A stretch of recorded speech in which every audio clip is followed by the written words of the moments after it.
स्ट्रंग roots by APJ Abdul Kalam उच्च माध्यमिक इंग्लिशेर third सेमिस्टारे এই প্রশ্নটা রয়েছে সেখান থেকে সম্রাট এক্সক্লুসিভ বই থেকে কিছু প্রশ্ন আছে সেগুলো আমরা এখন দেখে নেব। এগুলো খুবই গুরুত্বপূর্ণ উচ্চ মাধ্যমিকের থার্ড সেমিস্টার পরীক্ষার জন্য। প্রত্যেককে এগুলি ভালো করে মন দিয়ে দেখবে যারা উচ্চ মাধ্যমিক পরীক্ষা দিচ্ছ বা দেবে। Question 4, what is the message conveyed in strong roots? Strong রুটে কি বার্তা দেওয়া হয়েছে? Answer option B, one should be proud of their roots and heritage. Question 5, where was the author born? লেখক কোথায় জন্মগ্রহণ করেছিলেন? Answer option B, Rameswaram. Question 6, what was the socio economic status of the author's family? লেখকের আর্থ সামাজিক অবস্থান কেমন ছিল? Answer option B, middle class. Question 7, what was the level of formal education of author's father? লেখকের বাবার আনুষ্ঠানিক শিক্ষার স্তর কেমন ছিল? Answer option D, very little. Question 8, what were the two qualities that the author's father possessed despite his disadvantages? লেখকের অসুবিধা থাকা সত্ত্বেও দুটি কি গুণ ছিল? Answer option B, wisdom and generosity. Sorry, এটা অথর্স ফাদার্সের, এখানে বাংলা লেখাটা ভুল আছে, লেখকের বাবার হবে কথাটা। Question 9, who was the mother of the author? লেখকের মা কে ছিলেন? Answer option A, Ashiamma. এই প্রশ্নটা পরীক্ষায় বারবার এসেছে, প্রত্যেকে এই প্রশ্নটা খেয়াল রাখবে। 10, what was the author's observation about the number of people his mother fed everyday? লেখকের মা প্রতিদিন প্রচুর লেখককে খাওয়াতেন। এই প্রসঙ্গে লেখকের দৃষ্টিভঙ্গি কী ছিল? Answer option C, far more outsiders than family members. Question 11, what was the notable about author's lineage? লেখকের মায়ের বংশের উল্লেখযোগ্য বিষয় কী ছিল?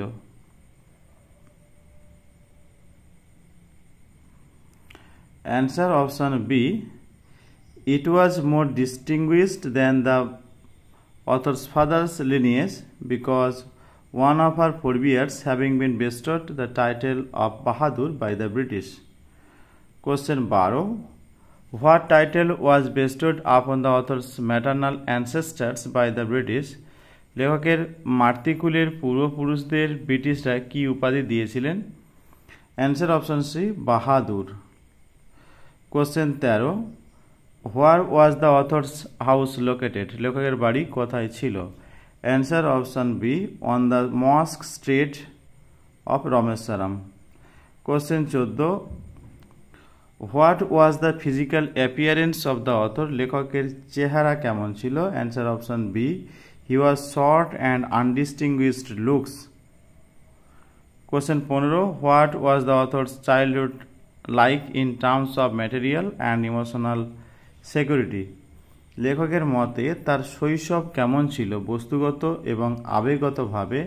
Answer option C, secured materially and emotionally. Question 16, what was the author's attitude towards comforts and luxuries? তার বাবার আরাম ও বিলাসিতার প্রতি দৃষ্টিভঙ্গি কেমন ছিল? Answer option C, he avoided all inessential comforts and luxuries. Question 17, with whom did the author normally eat? সাধারণত লেখক কার সঙ্গে খেতেন? Answer option A, his mother. Question 18, where did the author eat normally? সাধারণত লেখক কোথায় খেতে বসতেন? Answer option B, on the floor of the kitchen. Question 19, which would his mother place before him on which he served rice? তার মা ভাত দিতেন কিসের ওপর? Answer option B, one banana leaf. Question 20, what did he eat, তিনি কি খেতেন? Answer option D. আচ্ছা, অল অফ দিস। আচ্ছা, তাহলে উত্তরগুলো সবই পড়তে হবে, অপশানগুলো সবই পড়তে হবে। Option A ladle rice, option B aromatic sambar, option C variety of serve, homemade pickle and coconut chutney, আর option D all of this. Answer all of this. এই সবই হচ্ছে এপিজে আব্দুল কালাম বসে খেতেন। Question 21, why was Rameshwaram so famous to pilgrims? Rameshwaram তীর্থযাত্রীদের কাছে কেন বিখ্যাত? Answer option A for the Shiva temple, Shiva মন্দিরের জন্য।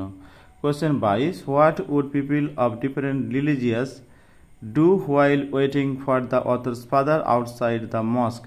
বিভিন্ন ধর্মীয় লোকজন মসজিদের বাইরে লেখকের বাবার জন্য অপেক্ষা করে কি করত?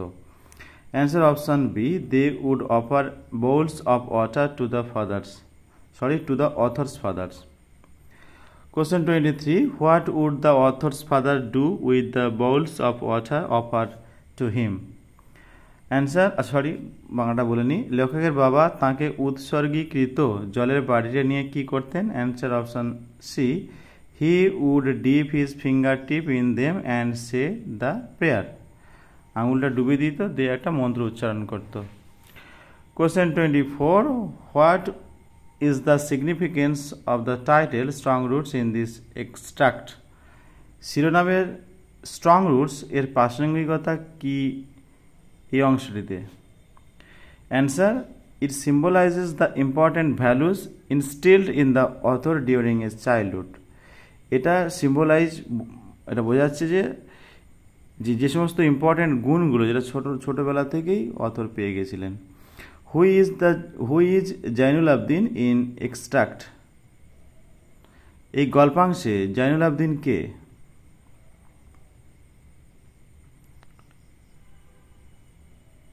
The author's father. Answer option C, the author's father, কথকের বাবা।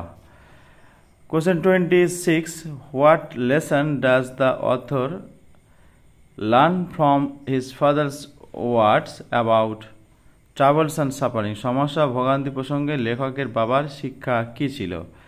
Answer option B, to view challenges as opportunities for growth and self discovery. আচ্ছা, এবার আছে ফিল ইন দ্য ব্ল্যাঙ্কস, শূন্যস্থান পূরণ করতে হবে। Question 1, dash was the high priest of Rameshwaram temple? Pakshi Lakshmana Shastri. Pakshi Lakshmana Shastri was the high priest of Rameshwaram temple. Question 2, one of the vivid memories of the author's early childhood was? লেখকের ছোটোবেলায় একটা স্মৃতি, সেটা কী ছিল? Answer option C, two men is in traditional attire discuss spiritual matters. One of the vivid memories of the author's early childhood was to man is in traditional attire, discussed spiritual matters. Question 3, the author's father could convey complex spiritual concepts in very simple down to earth. অথরের বাবা জটিল ধর্মীয় যে বিষয়গুলি, আধ্যাত্মিক কনসেপ্টগুলি, ধারণাগুলি, সেগুলো সহজ সরল তামিল ভাষায় রূপান্তর করতে পারতেন। অ্যান্সার অপশান সি, তামিল ভাষায়। Question 4, according to the author's father, every human being is a specific dash with the whole of the manifest divine being। এখানে ডিভাইন কথাটা ভুল আছে, ডিভাইন হবে, DVINE। যাই হোক, এলিমেন্ট হবে উত্তর। According to the author's father, every human being is a specific element within the whole of the manifest divine being. Option A, element. Question 5, when troubles come, one should try to understand dash of their sufferings। Relevance প্রাসঙ্গিকতা, যখন সমস্যা আসবে একজনের বুঝতে হবে তার সমস্যাটা কোথায়। when troubles come, one should try to understand relevance of their sufferings। Question 6, adversity always presents opportunities for introspection। এটা টেক্সটের লাইন, এগুলো প্রত্যেকের টেক্সটটা ভালো করে পড়বে। টেক্সটটা বারবার পড়তে গেলে এই সমস্ত প্রশ্ন অটোমেটিক হয়ে যাবে।